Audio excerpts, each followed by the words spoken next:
Salut à tous, on se retrouve aujourd'hui pour parler du FC Barcelone en ce lundi 28 octobre et on commence bien évidemment avec le match samedi soir, le Classico, le déplacement du FC Barcelone du côté du Real Madrid. Bon, vous connaissez tous le résultat, on va en parler aujourd'hui parce que hier j'ai pas sorti de vidéo et le Barça s'est imposé 4-0 du côté du Real Madrid avec une deuxième mi-temps totalement folle parce qu'il y avait 0-0 à la mi-temps puis après à la 54e ça a été le festival de buts.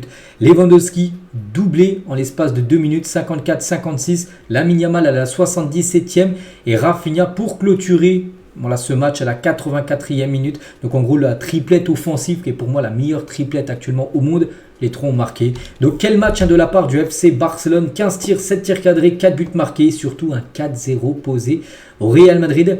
C'est quand même un gros résultat. Donc déjà niveau comptable ça donne quoi? Ça donne que le Barça frappe un gros coup sur la Liga parce que le Barça du coup prend 6 points d'avance sur le Real Madrid. Donc non, la Liga n'est pas remportée avec la victoire ce week-end. Mais voilà, tu prends 6 points d'avance, donc c'était mieux de gagner bien sûr que de faire nul ou de perdre. Donc voilà, maintenant tu as 6 points d'avance, tu peux voir, tu peux même griller un joker, tu peux même perdre un week-end, tu seras toujours devant, même perdre 2 matchs, tu seras toujours devant eux parce que tu as plus 17 en différence de but par rapport au Real Madrid. Donc voilà, vraiment c'est un gros week-end de la part du club. Avec ces 4 buts inscrits, comme j'ai dit, 30 minutes de folie du côté du FC Barcelone. Et on peut employer ce mot, l'humiliation, parce que oui, le Real Madrid a été humilié à domicile contre le FC Barcelone. On peut voir la joie des joueurs du FC Barcelone en train de fêter bien sûr cette magnifique victoire. Et les journaux, je vous montre tous les jours, vous savez, Mundo Deportivo et Sport, qu'est-ce que ça a donné sur les 2 derniers jours. Donc déjà le lendemain, donc dimanche hier, donc Sport, quelle danse et Mundo Deportivo battre Madrid, voilà, le lendemain de la victoire, les 2 journaux c'était ça. Et aujourd'hui il continue encore Mundo Deportivo Sport, donc aujourd'hui Mundo Deportivo la fête en ce lundi, fiesta. Et Sport les gars, le miracle de Flick en gros, parce que ce coach il a totalement changé, on sait le Barça, donc voilà les 4-1 sur les 2 derniers jours là, ça parle que de ça parle que de cette magnifique victoire bien évidemment, qu'il faut savourer du côté du Barça, parce que c'est que le Barça actuellement est sur une cadence quand même très élevée de termes de buts marqués, de victoires gagnées, parce que là on a annoncé l'enfer au Barça en début de saison, il y a une semaine jour pour jour lundi dernier, parce que le Barça va affronter le Bayern. Et le Real, du coup, tu finis la semaine avec 8 buts marqués, 1 but concédé et tu poses un 4-0 au Real et un 4-1 au Bayern. Alors que tu avais posé un 5-1 juste avant à Séville. Donc voilà, c'est quand même fou les gars, ce qui est en train de se passer actuellement du côté du Barça. On a l'impression, je ne cache pas, de retrouver le grand FC Barcelone des années 2010, voilà tout ça. Bon, encore très loin, il faut maintenant gagner des titres pour concrétiser tout ça. Mais voilà, battre le Bayern, le Real en l'espace de 3-4 jours, c'est quand même un gros coup réussi par le FC Barcelone. Hansi Flick, je pense celui qui a tout changé dans cette dynamique du club, est très satisfait des joueurs de Barcelone. Ils ont exécuté son plan à la perfection contre le Real, parce que je l'avais mis en plus en titre, je dis Hansi Flick a un plan pour le match contre le Real, tout ça c'était mon titre samedi. Et quand on voit bien sûr ce qui s'est passé, donc oui, le plan a été réussi totalement et 100% bien sûr lors de ce match, et quelques déclarations maintenant de Flick, donc nous devons continuer étape par étape comme nous l'avons fait jusqu'à présent, nous continuerons comme ça, donc maintenant focus sur le prochain match et aller match par match. Voilà, tu as battu le Real, c'est bien. Maintenant il faut penser bien sûr à la prochaine rencontre, Ce moment ne me concerne pas, il s'agit des fans et du club, nous sommes heureux et maintenant nous pensons bien sûr aux fans, nous en sortons bien, mais nous devons encore améliorer des choses, parce que pour lui la victoire 4-0, normalement tu dis 4-0 tout a été parfait, non. Il dit qu'il y a encore des choses bien sûr à perfectionner, à améliorer par rapport à ce qu'il a pu voir. Qu'avez-vous changé entre les mi-temps? Parce qu'oubliez pas 0-0 à la mi-temps, puis 4-0 en deuxième. Donc voilà, la deuxième mi-temps était bien meilleure. Il a dit que c'était un changement. Il était important de leur montrer comment défendre. Nous avons pressé différemment. C'était très important. Nous avons également eu plus de contrôle du ballon. Et tout ça on fait que, voilà le score final. Je suis très heureux de vivre et de travailler à Barcelone. Cela fait partie de ma vie. Je me sens bien. C'était une performance incroyable et j'en suis extrêmement heureux. J'ai essayé de donner le plus de confiance possible à mes joueurs. Ils sont en train de célébrer dans le vestiaire en ce moment quand il est en conférence de presse. C'est tellement agréable à voir. Hansi Flick, donc il a dit sur Iñaki Peña, je suis content de l'incroyable performance d'Iñaki Peña qui a fait un gros match. Les clean sheets sont très importants. C'est qu'Iñaki Peña, on pensait que Szczesny allait le remplacer sur la dernière semaine. Et il a joué Bayern Real, il a pris seulement un but. Donc on pense que tant qu'il sera performant comme ça, Szczesny sera sur le banc. Je pense qu'il le comprend parfaitement bien sûr. Szczesny, il ne va pas prendre la place d'Iñaki Peña après la semaine qu'il vient de faire, où il a fait une grosse performance et en plus un clean sheet à Madrid. Joue avec une ligne très haute et le résultat est de notre idée de presser l'adversaire, parce que c'est sa façon de faire. C'est différent de Xavi. Maintenant il veut récupérer le ballon très haut. Et quand tu récupères le ballon très haut, tu presses l'adversaire et tu peux trouver des situations directes. Et ce qui est le cas actuellement. Hein. Vous avez battu le record d'invincibilité du Real Madrid. Il a dit je me concentre uniquement sur mes joueurs et mon plan. Ils l'ont bien mis en œuvre. Hein. Voilà. Quand j'ai repris cette équipe, j'ai dit à Deco et au président que nous allions créer une atmosphère positive et changer la mentalité de cette équipe. Maintenant, nous avons commencé à célébrer les victoires. C'est vrai, il est arrivé, souvenez-vous, avec des belles paroles. Mais nous, ce qu'on veut voir, c'est bien les belles paroles. C'est du concret après sur le terrain. Et si on fait le bilan 3 mois après son arrivée, les résultats sont là. Pour Hansi, toujours avec lui, donc les joueurs qui viennent de rentrer de blessure ne sont pas encore prêts à 100%. Nous prenons bien sûr soin d'eux. Et je donne 2 jours de repos aux joueurs après la séance de récupération de demain. Donc en gros, récupération de demain, donc c'était dimanche. Récupération et en gros 2 jours c'est leur cadeau, lundi, donc aujourd'hui et demain, pas d'entraînement bien sûr, reprise de l'entraînement, ça sera mercredi. Hansi Flick toujours, c'était un match important pour Inaki, il a gardé sa cage inviolée contre Mbappé et Vini Junior. Je pense que notre défense a été bonne, mais surtout Inigo Martinez qui a fait un gros match. Que s'est-il passé entre vous et Ancelotti? On peut voir que c'est un peu chaud. Ancelotti est venu comme ça sur Hansi Flick. Il a dit je ne suis même pas sûr. J'ai parlé avec Carlo. C'est normal quand on encaisse un but. Il était déçu, bien sûr. Ancelotti est peut-être un peu dégoûté, on peut dire. Donc voilà, c'est une victoire d'équipe. Nous attaquons ensemble, nous défendons ensemble. Chaque joueur sait ce qu'il a à faire. Et le Real Madrid a semblé plus dangereux en première mi-temps, mais nous avons bien joué.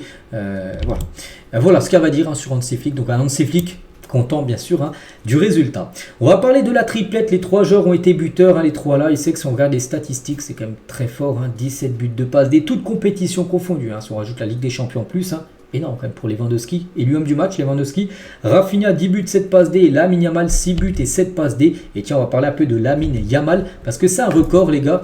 Donc à 17 ans et 105 jours, donc il s'offre le premier but de sa carrière face au Real Madrid. Et surtout, il devient le plus jeune buteur de l'histoire des Classicos. Voilà, c'est lui maintenant dans le palmarès du plus jeune buteur lors d'un classico entre le Real et le Barça. Et c'est lui tout simplement. C'est Lamine Yamal qui a son nom.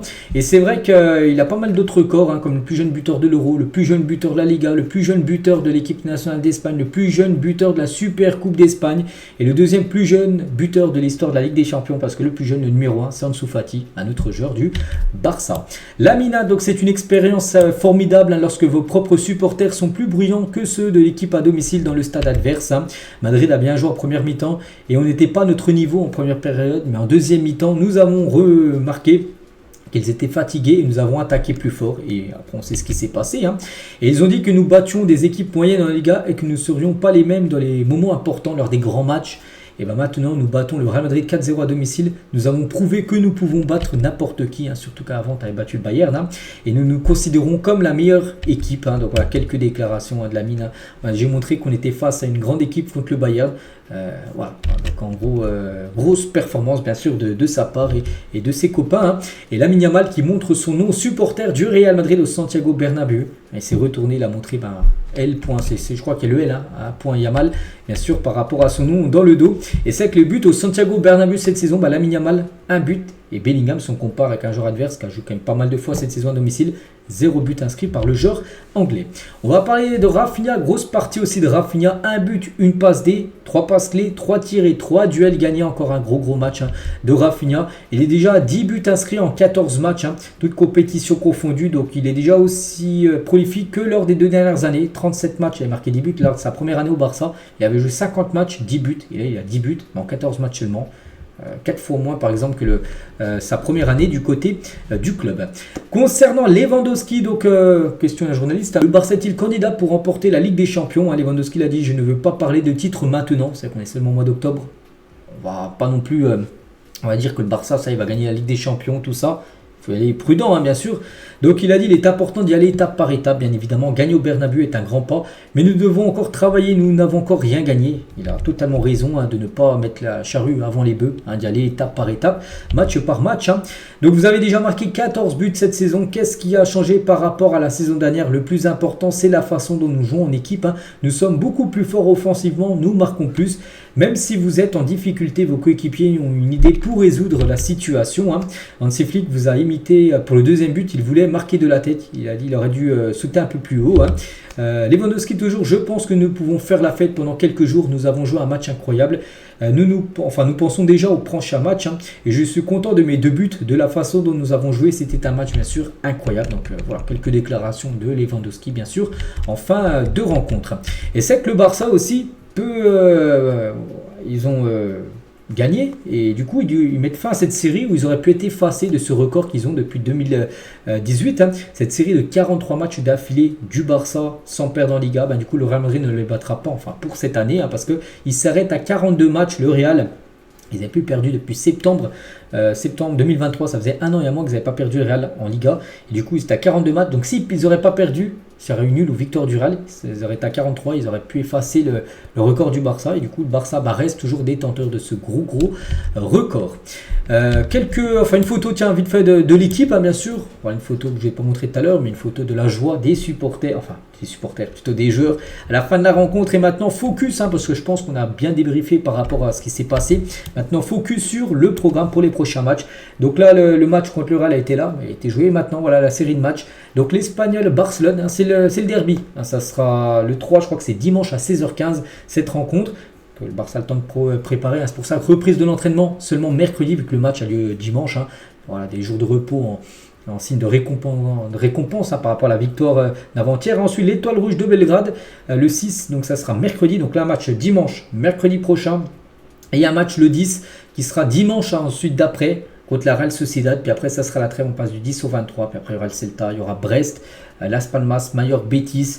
Donc voilà, là tu peux vraiment en plus enchaîner, parce que les gros morceaux est passé quand même Bayern Real. Là tu peux enchaîner quand même des belles séries de victoires d'affilée, parce que l'adversaire peut-être le plus redoutable c'est le Betis que tu affronteras en décembre. Donc là vraiment il y a moyen d'entamer une grosse série de victoires, en plus avec les victoires des dernières semaines. Donc pour l'instant tous les voyants sont au vert du côté du FC Barcelone. Donc voilà les gars ce qu'il y a à dire aujourd'hui. J'espère que ça vous a plu. On se retrouve demain mardi pour le prochain numéro. Je vous souhaite une très bonne journée et à demain.